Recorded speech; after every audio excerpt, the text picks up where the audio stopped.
Safety's no joke, folks. It's even more important when you're talking about construction and the Pawnee Nation TERO.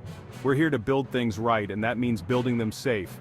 Using equipment the right way, keeping it in tip-top shape, that's non-negotiable. One mistake can mean the difference between going home to your family and a whole lot worse. We've all heard the saying, better safe than sorry, and nowhere is that truer than on a job site. When it comes to equipment, ignorance is not bliss, it's a recipe for disaster. That's why we're going to break down the importance of equipment safety, specifically focusing on fall protection. Because let's face it, gravity's not your friend when you're 20 feet in the air. We're talking harnesses, lanyards, anchors, the whole 9 yards. We'll dive into the nitty-gritty of what to look for before you even think about stepping foot on a ladder.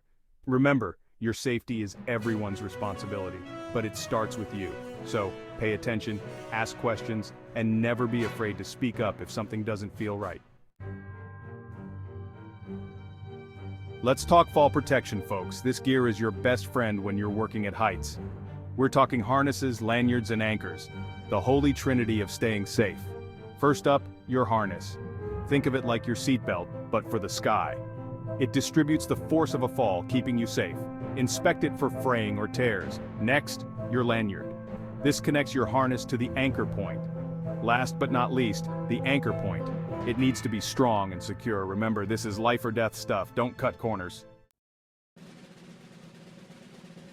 Now, let's talk about the boss. According to the Pawnee Nation TERO, employers have a big responsibility, keeping their workers safe.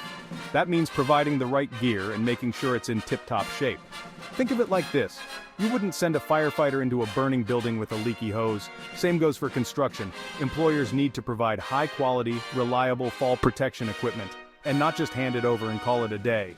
They need to make sure it's the right size, fits properly, and is regularly inspected and maintained. This means having a system in place, folks. Regular inspections, documented maintenance, and a clear understanding of the manufacturer's instructions. It's not just about checking boxes, it's about creating a culture of safety. Remember, a safe job site starts at the top. Employers need to lead by example, prioritize safety, and provide their workers with the tools and training they need to get the job done right. Section 4. The high cost of cutting corners, hazards of neglect. We've all been tempted to cut corners, right? But let me tell you, when it comes to safety equipment, that's a shortcut straight to disaster. Ignoring a frayed strap, overlooking a worn-out lanyard. These oversights can have life-altering consequences. Think about it. You're relying on this equipment to save your life in a fall. But what happens when that equipment fails because it wasn't properly maintained?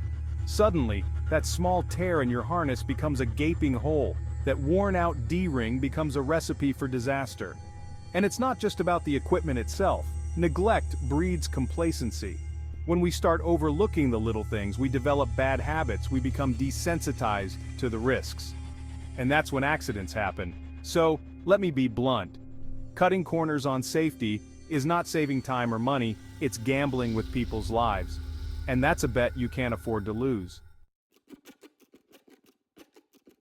Section 5. A stitch in time. Best practices for equipment care. How do you make sure your equipment is always ready to do its job? A little care goes a long way. Cleanliness is crucial for safety gear. Dirt and chemicals weaken materials. Inspect your gear regularly. Clean it, store it properly, and inspect it. Check for wear and tear before use. Look for frayed straps, cuts, and cracks. Report any damage. Don't use damaged gear. Maintenance prevents breakdowns. Proper care can save your life. Real-life lessons, case studies in safety and neglect. Let's talk about real-life situations. A worker, let's call him Joe, took a shortcut, ignored a frayed strap on his harness. The strap snapped, resulting in a broken leg. Then there's a crew in Texas.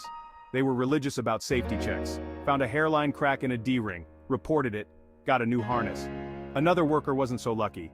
Same crack, same D-ring. These stories highlight the real consequences of neglecting safety. Safety is about respecting life,